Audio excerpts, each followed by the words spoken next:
Buona giornata, ben ritrovati con l'appuntamento del giovedì, ore 13, la CGIL risponde. Quest'oggi parleremo di contrattazione sociale e di pensioni. Ospiti in studio, qui con noi Paolino Barbiero, segretario generale della SPI-CGIL di Treviso. Buongiorno. Buongiorno. Grazie per essere qui con noi. E poi Luisa Dalbrollo, segretario della Lega SPI-CGIL Treviso. Buongiorno anche a lei, grazie per la sua partecipazione. Poi qui alla mia sinistra Anna Rita Contessotto, ricercatrice, buongiorno a lei, e Ivana Francescotto del coordinamento donne della CGIL, dello SPI-CGIL di Treviso. Buongiorno anche a lei, grazie per la partecipazione. Allora, contrattazione sociale, il titolo della puntata di oggi, perché nei mesi scorsi la CGIL, assieme anche alle altre organizzazioni sindacali della provincia di Treviso, CISL e UIL, ha avuto degli incontri puntuali con tutti i 95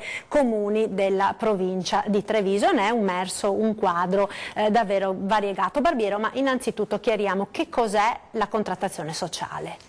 Allora, la contrattazione sociale è un percorso di confronto che il sindacato confederale fa, e in questo caso dando la delega ai pensionati, quindi SPI, CGIL, FNP, CISL e UILP-UIL, per agire con i comuni sulla gestione dei bilanci e quindi valutare come chiedere le risorse ai cittadini, che equità è bene che ci sia nel chiedere le risorse ai cittadini, e una volta che c'è, diciamo, questa equità, vedere come redistribuire le risorse rispetto ai servizi.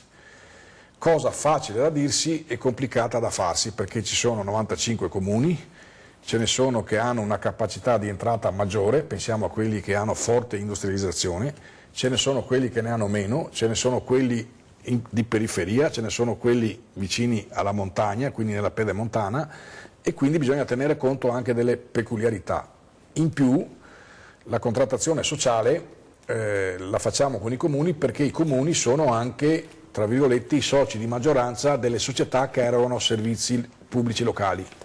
Asco Holding è una società dove il controllo è dei comuni, l'ATS per quanto riguarda l'acqua servizi è dei comuni, la stessa Piave Servizi, MOM per il trasporto pubblico, le due società, i due consorzi che fanno la raccolta e l'esportazione dei rifiuti, e sono società che hanno una posizione economica positiva, e quindi noi continuiamo a dire ai sindaci, diversamente anche a quello che sta succedendo in giro per l'Italia, che il pubblico deve mantenere il controllo su queste strutture che erano servizi e, dalla redditività che questi hanno, impegnare queste strutture a fare interventi e investimenti che abbiano una ricaduta sulla collettività, cioè c'è una maggiore massa critica di risorse da spendere per progettare, che diversamente i singoli comuni non sarebbero capaci di fare. Un esempio su tutti: hanno liberato gli avanzi dei comuni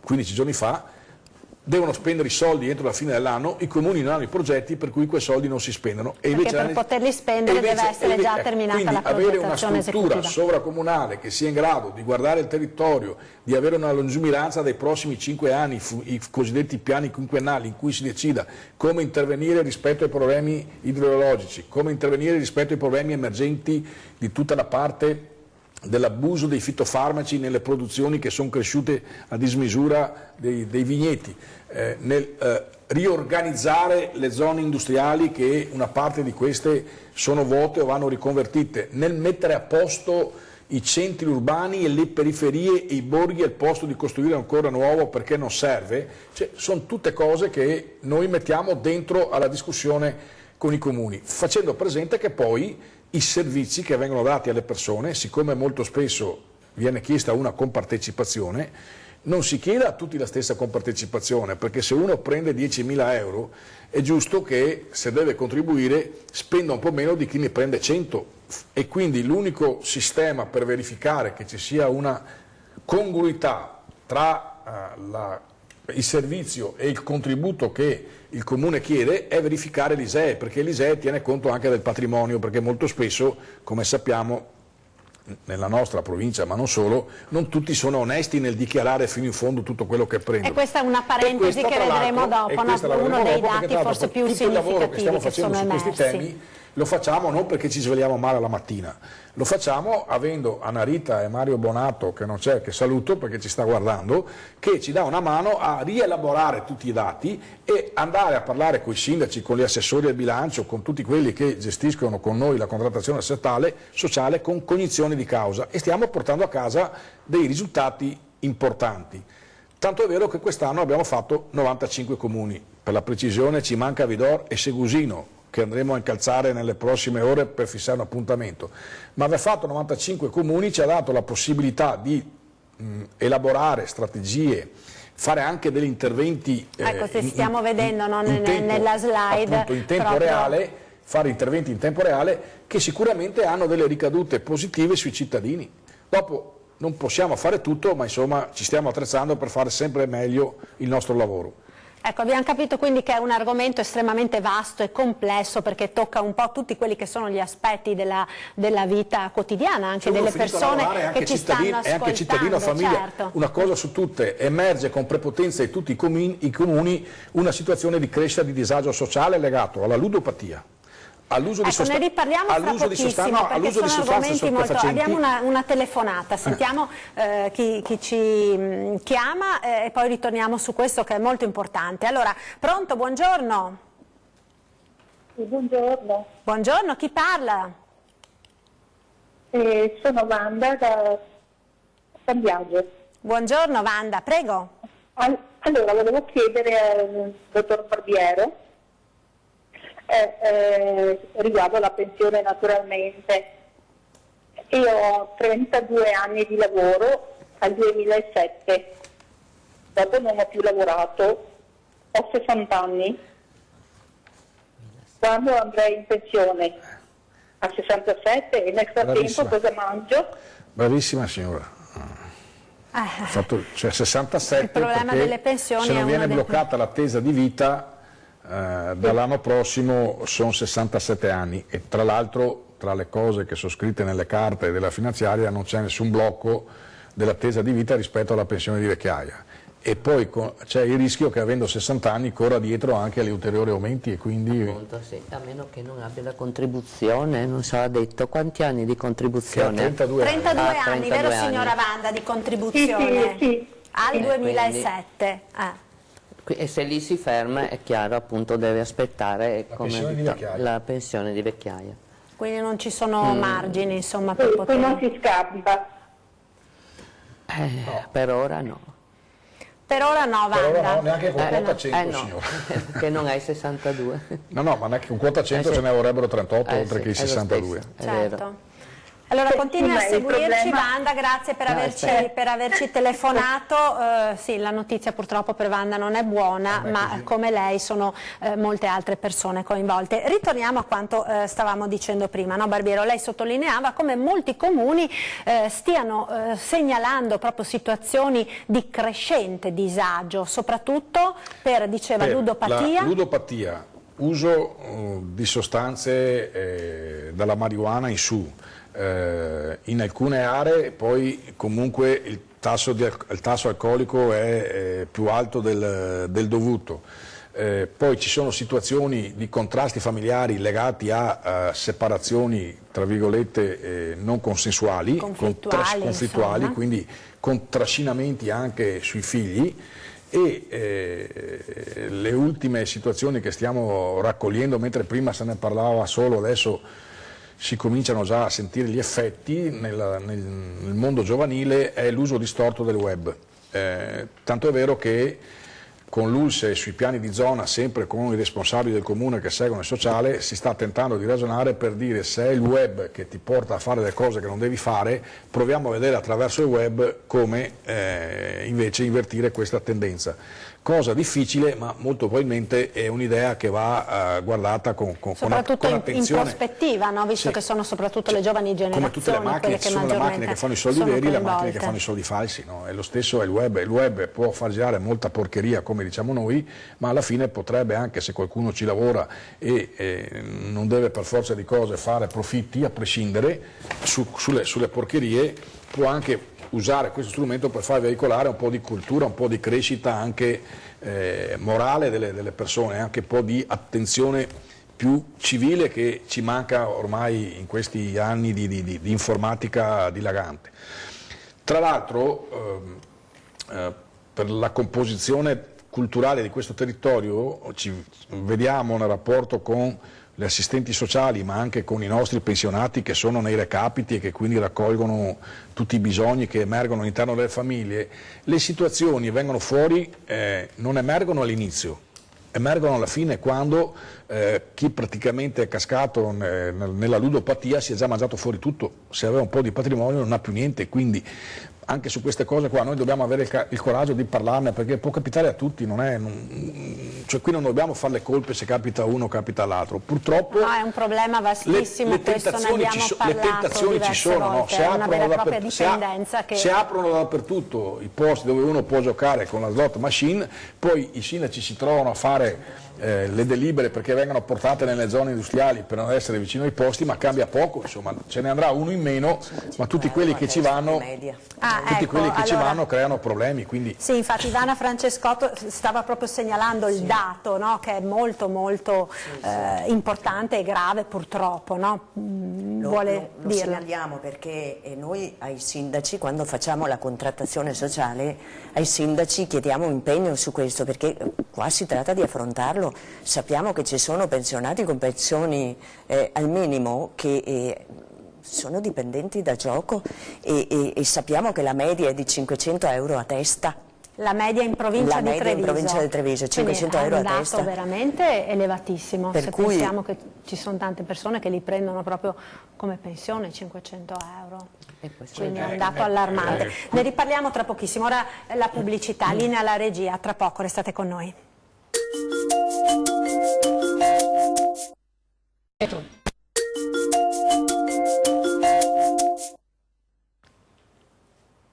Ore 13, la CGIL risponde, rieccoci in diretta, stiamo parlando di contrattazione sociale e di pensioni, naturalmente come sempre potete intervenire anche voi con le vostre telefonate ai numeri che vedete in sovraimpressione. Poco prima della pubblicità stavamo parlando proprio di una di queste piaghe che ormai stanno diventando veramente allarmanti nel nostro territorio e che viene sempre più di frequente segnalata appunto dai sindaci, è quella della ludopatia, no? Francescotto, lei stava parlando di alcuni dati particolarmente significativi. Sì, noi sappiamo che c'è una media di 500 euro a testa, parliamo di media annuale, che poi alla fine diventa anche una pensione sociale, è come mangiarsi una pensione sociale. Allora, di questa cosa qua, assieme alle altre dipendenze, perché il problema della dipendenza c'è in queste zone, che lo segnaliamo ai sindaci perché è strettamente collegato anche alle solitudini che noi riscontriamo, soprattutto nelle persone anziane, quando i figli escono fuori casa, quando vengono meno gli interessi e anche la convivenza sociale, bene, questo diventa un rifugio. Oppure anche qualche volta, perché sappiamo che anche tra i disoccupati c'è questa tendenza, ecco, l'illusione di prendere il colpo di risolvere le proprie sfortune in questa maniera. Di fortuna e risolvere le proprie sfortune. E questo è un gravissimo problema. Abbiamo un'altra telefonata in linea, sentiamo. Pronto, buongiorno. Sì, buongiorno. Chi parla? Sono la signora Nardin. Da dove chiama, signora? Da Ormelle. Da Ormelle. Prego. Volevo chiedere al signor Barbiero, io ho 64 anni e ho 37 anni di contributi. Quando mi aspetta di andare in pensione? Stessa risposta di prima, a 67 anni, però se fanno a 67? Sì. però 67 bisogna vedere se poi con lo scalino, quando compie i 67 anni, se l'età, se quando compie i 67 anni l'età della pensione è ancora 67 o viene aumentata di 4 mesi perché c'è l'attesa di vita. Però sentendo quello che mi ha detto, con un anno di contributi volontari fai 38, se facessero quota 100 potrebbe andare, e qui bisogna io sto ancora lavorando comunque, sono artigiana. Allora, se sta ancora lavorando bisogna vedere cosa esce con quota 100, perché se con quota 100 esce i 62 anni più i 38, lei i 62 anni ce li ha già, ai 38 manca un anno, e quindi l'anno prossimo potrebbe uscire, fermo restando che bisogna guardare, perché hanno sempre fatto una differenza di qualche mese tra chi esce da lavoro autonomo e chi esce da lavoro dipendente. A tutt'oggi se non fanno quota 100 deve aspettare i 67 o i 41 e 10 mesi, perché i 41 e 10 mesi, che è l'età di anzianità contributiva per le donne, da quello che è scritto dovrebbe rimanere bloccata, ma facendo due conti rischia di raggiungere i 41 anni di contributi e avere i 67 anni di età, quindi siamo o da là, una parte insomma, o l'altra deve attendere quel percorso. Può andare prima se fanno quota 100, però su quota 100 c'è un problema che è nascosto tra le pieghe della discussione. Primo, non c'è più questa norma nella finanziaria, quindi non ci saranno novità dal 1° di gennaio, perché l'hanno tirata via dalla finanziaria proprio per evitare che l'Europa si arrabbi di più oltre a quello che già si sta arrabbiando, e quindi slitterà nel corso del 2019. Poi però dicono, se tu vai con quota 100 e vai prima di 67 anni, alla fine decurtiamo la pensione, per cui se si fa due conti la signora dice: a questo punto mi conviene, se ce la faccio, farmi i miei 41 anni e 10 mesi di contributi o 67 anni di età, e vado con una pensione che per tutto il resto della mia vita me la prendo in ragione dei contributi versati, senza avere una decurtazione per andare 2 anni prima. Tanto più che perché la decurtazione poi dura fino alla fine, insomma, dura sempre. Certo. Dura sempre tirando via i contributi. Allora, dura sempre. Adesso qui c'è chi dice che poi viene rimessa, però io la mano sul fuoco non ce la metterei, è come per l'opzione donna, chi sceglie di andare con l'opzione donna, e in questo caso lei potrebbe vedere eventualmente l'opzione donna, però avere 38 anni di contributi, 64 di età, se sta lavorando, scegliere opzioni di questo tipo e rimetterci sulla pensione vuol dire che uno ha altre situazioni che gli permettono di fare questo. Diversamente è per una persona che magari non ha lavoro, non ha né reddito né lavoro. In più poi su quota 100 bisogna stare attenti, perché per 2 anni non si possono fare altri lavori, e di solito i lavoratori autonomi quando vanno in pensione continuano comunque a collaborare nella ditta dell'impresa, magari assegnando la partita IVA al figlio o a quant'altri, quindi insomma, su quota 100 c'è ancora tanto fumo. Quindi ci sarà da ragionare e avremo modo di discuterne, penso, parecchio in puntate successive, no? Appena si avrà anche più chiarezza, perché è ancora molto fluida la situazione. Per gli addetti ai lavori come noi c'è più nebbia della propaganda che stanno facendo. Ecco, allora ritorniamo alla questione della contrattazione. Dicevamo di questi dati che sono emersi dallo studio, 2 persone, Anna Rita Contessotto insieme a Mario Bonatto, che hanno lavorato proprio su questo, quindi stiamo parlando di dati, non sono mancate le sorprese e dati anche molto significativi in questo tour, diciamo così, tra virgolette, che voi avete fatto nei 95 comuni della provincia di Treviso. Vuole illustrarceli? Sì, ecco, io intanto volevo spiegare anche come costruiamo tutta questa banca dati. Noi andiamo sul sito del Ministero dell'Interno, area finanza locale, e lì consultiamo tutta la banca dati relativa ai bilanci dei comuni, considerando le entrate e le spese. Sulla base delle entrate mettiamo una lente di ingrandimento sulle tributarie, su IMU e TASI, e addizionale IRPEF, che è anche quella che poi, in luogo di contrattazione, sulla base degli scaglioni di reddito e della popolazione presente nel comune, si calcolano e si fanno delle simulazioni per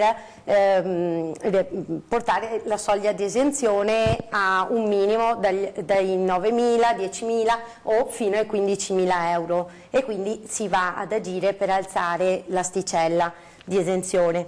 Un'altra parte che andiamo poi ad esaminare è quella delle spese correnti in conto capitale, rimborso prestiti, e per la parte delle spese mettiamo poi una lente di ingrandimento sulla missione 12 o ex funzione 10, che riguarda tutta la parte per la spesa del sociale, e quindi interventi per l'infanzia, minori, asili nido, per la disabilità, per gli anziani, ed è qui vediamo poi quanto di queste risorse si traduce in servizi e quanto di queste risorse pesa su tutto il bilancio della spesa comunale.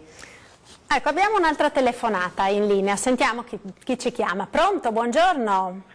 Sì, buongiorno, sono Tiziano da Cornusa. Volevo chiedere, per la pensione adesso è cambiato qualcosa su quello che riguarda l'aspettativa di vita?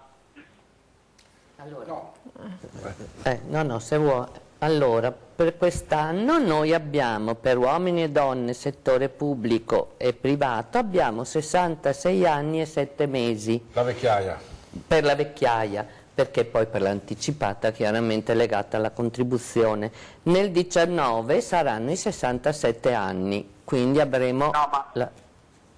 Sì, prego. L'anticipata, digli l'anticipata. L'anticipata? Intendevo però l'avanzamento d'età sui, per esempio, i 42 anni e 10 mesi, cos'è?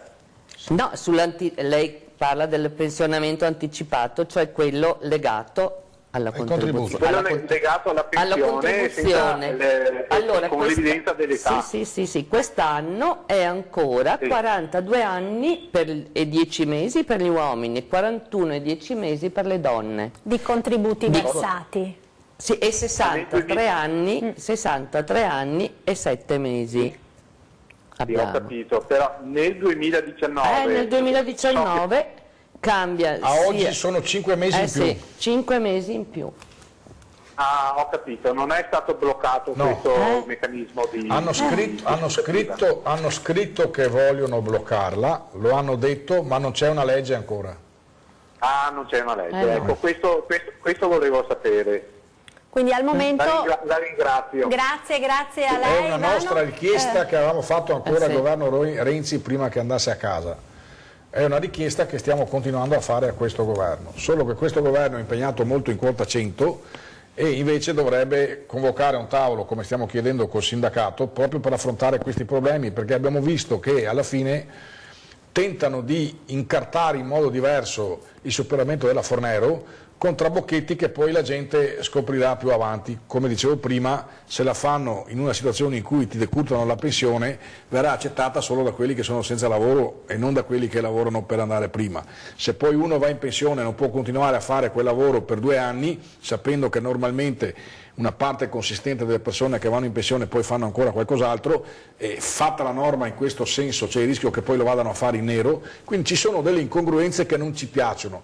Detto questo, se viene quota 100 e fosse collegata a situazioni di attività lavorative come che c'è per APE social e quindi quelle gravose, quelle usuranti per le donne, per chi ha famiglia, si potrebbe discutere di queste questioni, perché sappiamo che sono persone che effettivamente... Perché ha delle disabilità, perché abbiamo avuto in precedenti trasmissioni anche molte telefonate di persone. Che stanno prendendo tempo e quindi non la mettono dentro in finanziaria, per un motivo molto semplice, perché se la facevano secca così noi ci trovavamo con migliaia di medici meno, noi ci trovavamo con migliaia di professori meno, noi ci trovavamo con migliaia di persone di altre professionalità, di persone che hanno cominciato a lavorare a 20-22 anni, che fanno i loro 38 anni di contributi, che magari non hanno lavorato nelle linee di montaggio, quindi non hanno neanche fatto lavoro usurante, che rischiano di uscire dal mercato del lavoro. Se penso ai medici che escono dal sistema pubblico e vanno nel privato a lavorare, e quindi alla fine noi impoveriamo il sistema pubblico invece di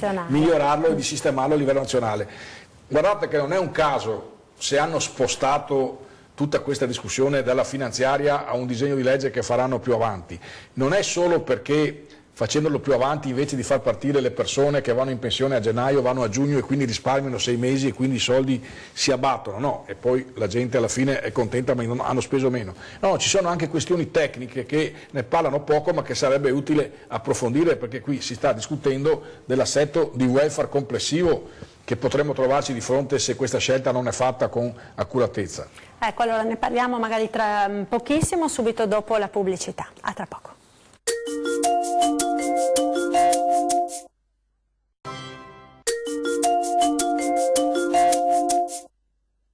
13, la CGIL risponde, eccoci nuovamente in diretta, stiamo parlando di contrattazione sociale, di pensioni, dopo questo studio che è stato fatto in collaborazione con i sindacati e i comuni. Stavamo parlando proprio durante la pausa pubblicitaria della situazione dei redditi IRPEF nel dettaglio in provincia di Treviso, perché Anna Rita Contessotto sono emersi dei dati insomma, che fanno pensare e probabilmente anche discutere, magari vediamo tra pochissimo. Vuole illustrarceli Anna Rita? Sì, noi vi elaboriamo una tavola su base triennale dell'andamento del reddito IRPEF partendo dal 2014 all'ultimo dato disponibile 2016, ed emerge che per quanto riguarda il gettito dal reddito IRPEF, il reddito da lavoro dipendente e il reddito da pensione costituisce l'85% del gettito, tutto il resto ha percentuali esigue come quello del reddito da lavoratore autonomo. Ecco, quindi spieghiamo, pensionati e lavoratori dipendenti danno un gettito dell'85%, tutti gli altri commercianti, imprenditori, liberi professionisti contribuiscono in una media più o meno, insomma, a grandi linee. Il loro imponibile dichiarato è del 15%.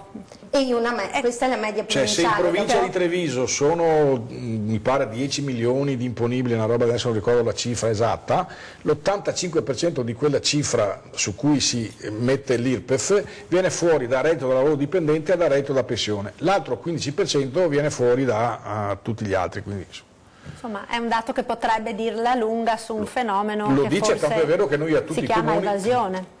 Lo dice, tanto è vero che noi a tutti i comuni chiediamo nella contrattazione sociale di fare l'accordo con le agenzie delle entrate e la Guardia di Finanza per fare delle verifiche, perché poi se tu incroci il patrimonio con i redditi fai presto a vedere che c'è qualcosa che non funziona. C'è un dato nazionale che noi abbiamo riportato su scala trevigiana che è emblematico, quello dei consumi, i consumi superano il 20% rispetto alle dichiarazioni, quindi se io dichiaro 14 e spendo 18, qualcuno mi deve spiegare dove trovo gli altri 4. Se vado a fare un lavoro e mi faccio pagare in nero, trovo gli altri 4, non so se mi spiego. Se vado dal dentista e mi dice con fattura o senza fattura, trovo gli altri 4.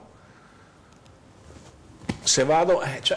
sì, e quindi è lì che voi chiedete anche un intervento dei comuni. Noi chiediamo una cosa molto semplice, svegliarci, far sì che questo paese si svegli una mattina dove tutti sono onesti e avremo risolto il problema del debito pubblico.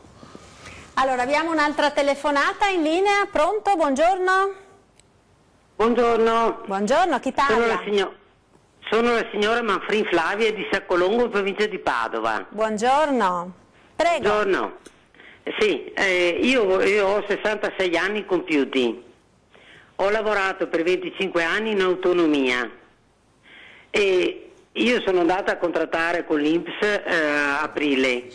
Mi hanno detto che io devo aspettare fino al 2019, 1 agosto 2019 dovrei percepire la pensione mia.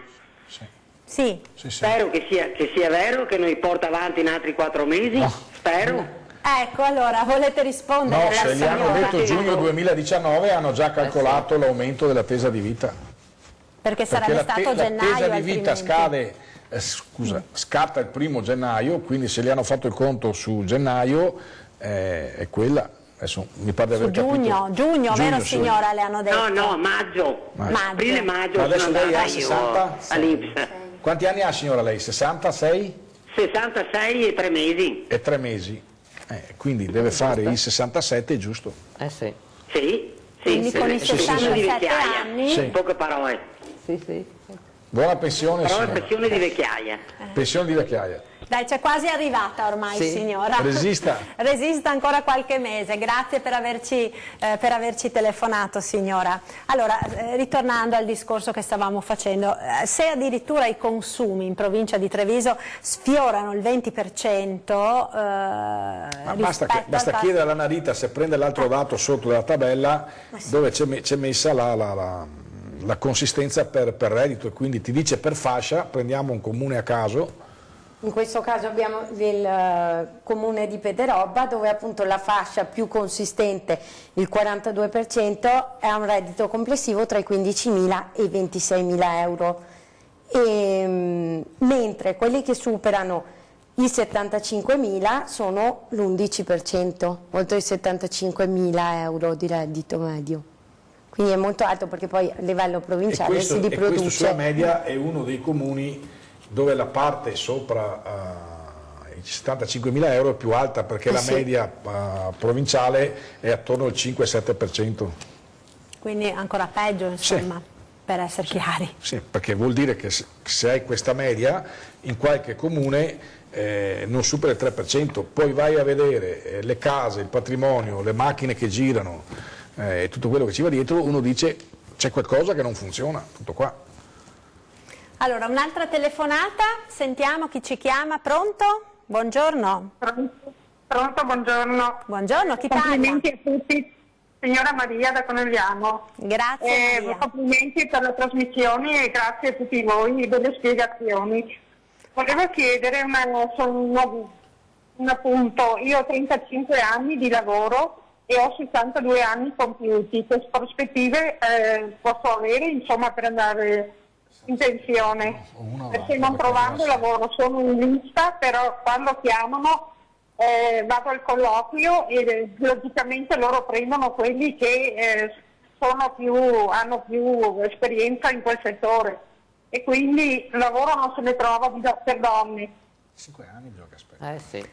Allora, che notizie possiamo dare alla signora? No, con i dati che ha, povera, deve aspettare la pensione o di anzianità e quindi passare ai 67, o di vecchiaia, scusi, o se ha la fortuna di trovare un lavoro, o chiaramente però deve raggiungere almeno i 40, sarà l'anno prossimo, passeremo già a 42 anni e 2 mesi per le donne. Quindi, se la signora ne ha già 35 arriva prima alla vecchiaia. Allora la signora che ne ha 35, però, se fanno la proroga dell'opzione donna, poi bisogna vedere sono 35 giusti o sono 34 e 8 mesi, quindi... 35 giusti, sì. Sì, però signora, se quella passa, cioè sempre dovrà fare il calcolo, perché l'opzione donna è soltanto con il calcolo contributivo, quindi sarà bene farlo anticipatamente, sapendo che poi quella è la pensione definitiva. Cioè avrà ovviamente una riduzione anche forse consistente della dipende pensione. sempre quanto capita, perché un conto è uno che sceglie di andare prima con l'opzione donna mentre lavora, e quindi il consiglio che diamo noi è: se ce la fai lavori. Un conto è come la signora che non ha né lavoro né pensione. Se avesse l'opzione donna, invece di andare ipotesi con 1.300 euro, che potrebbe essere il suo calcolo, va con 1.000, è chiaro che prende 1.000 euro per 13 mesi per 4 anni prima. Poi quanto deve vivere per compensare quella misura? E allora, se la signora è sicura di vivere tanto, altri 30 anni, gli conviene resistere e aspettare i 67, perché poi per tutti gli anni avrà una pensione un po' più alta. Cioè, sono situazioni complicate. La cosa che mi sento di dire è: a inizio dell'anno prossimo, quando ci sarà, anzi non ci sarà, perché anche questa cosa l'hanno tirata fuori dalla finanziaria, però l'opzione donna... Anche l'opzione donna quindi è stata accantonata al momento. Sì, perché tutta la parte previdenziale sembra che sia stata trappolata, perché hanno detto: noi mettiamo i 7 miliardi e voi dell'Europa state buoni, però vi diciamo che quei 7 miliardi cominceremo a spenderli l'anno prossimo, dopo che avremo verificato ulteriormente se possiamo spenderli. Cioè, come dire, dico a tutto il popolo italiano che li spendo, però devo fare le verifiche. Poi passata la buriana, magari passate le elezioni europee, ci spiegano che non possono spenderli, quindi è per questo che noi chiediamo che ci sia, insisto, un confronto con il sindacato su questi temi, per fare chiarezza e uscire da questa ambiguità e da questa propaganda che non serve più a nessuno, perché noi rischiamo di illudere migliaia di persone che poi restano col cerino in mano. Ecco, quindi insomma, in estrema sintesi il consiglio che possiamo dare alla signora è quello di attendere ancora i primi mesi del prossimo anno, del 2019, e poi vedere se rimane in piedi. Se sente che è passata l'opzione donna, venga a un patronato, va a Conegliano e vediamo cosa fare. Grazie, allora grazie signora per averci telefonato, continui naturalmente a seguirci. Io direi, se la regia è d'accordo, facciamo l'ultimo break pubblicitario adesso, così poi abbiamo modo di concludere i ragionamenti che stavamo facendo. Allora a voi la linea, pubblicità, ci rivediamo tra pochissimo.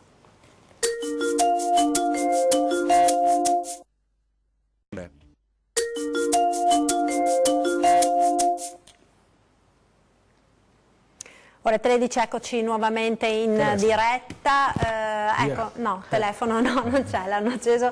Allora, ore 13 in diretta con la CGIL, stiamo parlando di contrattazione sociale e di persone, un argomento che volevamo affrontare prima di chiudere in questi ultimi 10 minuti che ancora ci restano di trasmissione, è quello delle case di riposo, perché è un argomento molto importante, molto delicato e che purtroppo coinvolge tante famiglie e soprattutto tante fasce deboli della nostra popolazione. Barbiero, la situazione qui da noi com'è al momento? Intanto noi abbiamo fatto gli incontri con tutte le case di riposo da 4 anni e abbiamo messo insieme le contraddizioni che ci sono e stiamo evidenziando al legislatore, in questo caso la Regione, tutta una serie di interventi che potrebbero essere fatti anche a costo zero. Uno su tutti: quando uno va in casa di riposo paga la retta. La retta può essere detratta dalla dichiarazione di redditi. Ci sono tanti che non lo sanno. Le case di riposo dovrebbero poi nella tessera sanitaria indicare la quota di retta deducibile e questa quota purtroppo è diversificata da casa di riposo a casa di riposo, mentre abbiamo altre regioni vicine a noi dove la regione ha stabilito che la quota deducibile è il 50% della retta. Noi pensiamo che a chi va in una casa di riposo prima di entrare deve sapere quanto può detrarre, e questa è la prima cosa. Quindi fare uniformità a costo zero. La seconda: in provincia di Treviso ci sono in tutte le case di riposo 5.000 posti letto, solo che però 4.000 sono più fortunati perché possono andare ad occupare quei posti letto avendo un'impegnativa della regione, quindi pagando una retta che mediamente si aggira attorno ai 50 euro, mentre gli altri 1.000, se vogliono, a prescindere dal reddito, quindi può andare a prendersi il posto a 50 euro anche chi ha qualche miliardo messo da parte, a meno che i figli non li abbiano portati via prima, perché scientificamente fanno anche sta robe qua. Dall'altra parte invece chi vuole andare nei 1.000 posti del cosiddetto libero mercato senza impegnativa devono pagarsi 80-90 euro, quindi vuol dire attorno ai 3.000 euro al mese. Indipendentemente dal reddito. Indipendentemente dal reddito. E dove ci sono situazioni di persone che poi non ci arrivano, deve intervenire il comune, e se il comune ha 3 pensionati piccolo, 3 anziani da assistere in casa di riposo, sono 10.000 euro, sono soldi che vengono sottratti eventualmente per le famiglie. Quindi noi sulle case di riposo stiamo facendo una battaglia proprio per far sì che sia resa più equa questo sistema, e invece di fare questo si pongono l'obiettivo di costruire nuove case di riposo, che va benissimo perché gli anziani aumentano, ma prima di fare le case di riposo bisogna trovare i soldi per darle l'impegnativa e fare in modo che sia sostenibile l'accesso alle case di riposo, partendo da un presupposto che se io avessi la fortuna di avere una pensione di 5.000 euro al mese, credo di non avere bisogno che la regione me ne dia, come si dice, 1.000 per la mia retta in aggiunta. È meglio che i 1.000 glieli dia a quello che ha una pensione più bassa, però questo è un discorso che esiste in una logica di la piantina, no? La questo è un discorso che esiste in una logica di sussidiarietà della cultura, che non c'è più, perché guarda caso magari quelli che protestano di più sono quelli che dovrebbero stare zitti perché hanno avuto fortuna nel loro percorso di avere magari una pensione più consistente e potersi permettere di spenderla tutta per passare il resto della sua vita in una casa di riposo senza lasciare in lista d'attesa persone che magari effettivamente sono state più sfortunate. Certo, quindi voi sottolineate in maniera forte anche proprio questa Noi vogliamo far vincere l'equità, è complicato ma ci proviamo. Allora, abbiamo un'ultima telefonata in linea, pronto, buongiorno. Sì, pronto, buongiorno, salve, mi chiamo Fabio, sono di Padova. Buongiorno Fabio, prego. Buongiorno. Senta, volevo chiedere un'informazione ai signori là presenti per quanto riguarda la mia pensione. Io sono stato, come si dice, come mio papà aveva la bottega artigianale. Adesso io dal 1° di agosto 2011 sono diventato titolare. E adesso, avendo in mano i documenti che mi avevano fatto all'INPS, ho fino al 2016. Volevo capire un attimo di quanto tempo ho ancora dalla mia pensione. Io sono in regola dal 1977. Ma quanti contributi ha tra l'impresa che ha preso in mano del padre e prima? Quanti contributi ha? Allora, fino al 2011, io sono partito dal 1° di agosto 2011 titolare. Dal 77 fino al 2011 ero sotto mio papà come ma quanti anni? Collaboratore. Ma quanti dal 77, quindi lei era dipendente di suo papà, dal 77 al 2011, se non ho capito male. Sì, dal 77 al 2011 come dipendente del papà. Essere in pensione perché ha oltre più di 40 anni. Sei stato... Quanti anni ha di età? No, ma dal 77 fino al 2017 sono 40 anni e più questi siamo già a 45-46, quindi dovrebbe essere già in pensione se i contributi sono versati regolarmente. Si è mai informato? Tutti versati regolarmente? Va al patronato, faccia l'estratto e vede subito, perché dal 77 al 2017 sono 40 anni i contributi, giusto? Sì. Adesso siamo nel 2018, sono 41, scusa ho sbagliato prima a fare il conto, io sono 41, l'anno prossimo sei pronto per andare in pensione perché fai 42, 10 mesi, vai a farti un estratto conto, un CERT, estratto conto quello definitivo, dall'INPS tramite patronato e ti dicono quando vai, sei molto vicino insomma. Ho capito, va bene. Bene, allora una buona notizia per il signore. Sì, quindi l'anno prossimo, insomma nel 2019 raggiunge i 41 erotti. Adesso nel 2019 raggiunge i 42. I 42, sì, 42. Allora, abbiamo ancora 3 minuti prima di chiudere. Ritorniamo un attimo a questo discorso degli anziani. No, e iniziativa? Vabbè, ma questa la diciamo dopo, no? La diciamo dopo prima, fuori tempo massimo, un'ultima iniziativa che fa parte, poi lo diremo prima di chiudere, delle numerose iniziative anche contro la violenza sulle donne, un incontro che ci sarà il prossimo fine settimana. Sì. Non so, sorpresa. Sorpresa, no dai. Allora, stavamo parlando della questione delle case di riposo e della difficoltà che c'è purtroppo per molti anziani del nostro territorio che si trovano magari in situazioni appunto di necessità di poter accedere con il contributo della regione, quindi con l'impegnativa. Sì, perché questo appunto è legato anche allo stato di gravità. E si sa, per entrare nelle case di riposo noi abbiamo un iter burocratico. Inizia con un certificato, si chiama SVAM perché è un certificato sia medico che un accertamento sociale, e questo ci mette nel circuito, diciamo, per cui poi potremo entrare, e siamo una sorta di lista d'attesa, di limbo in una graduatoria. In una graduatoria che è regionale, tra parentesi, per cui se la gravità del mio stato fosse pari a 20, è chiaro che se c'è uno che ha una gravità di 25 già mi supera, e quindi avrebbe anche sarebbe privilegiato, diciamo, nell'usufruire del servizio della casa di riposo con l'impegnativa.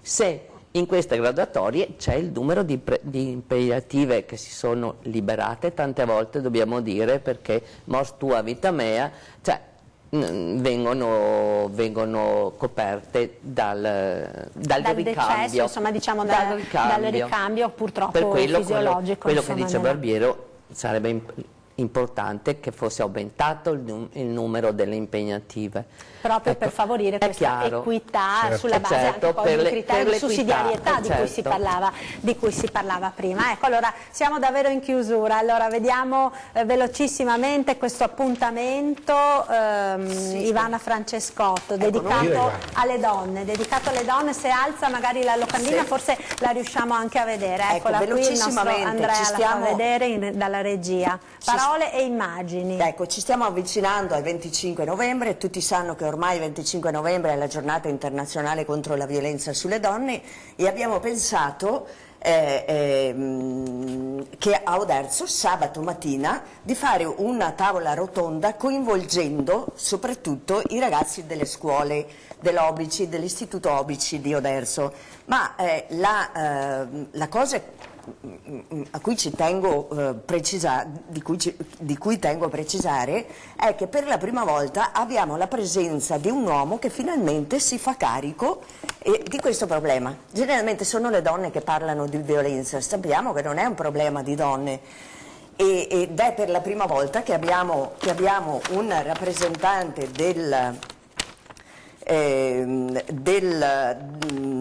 dello spazio di ascolto cambiamento maschile di Montebelluna che ci racconterà come gli uomini stanno affrontando questa.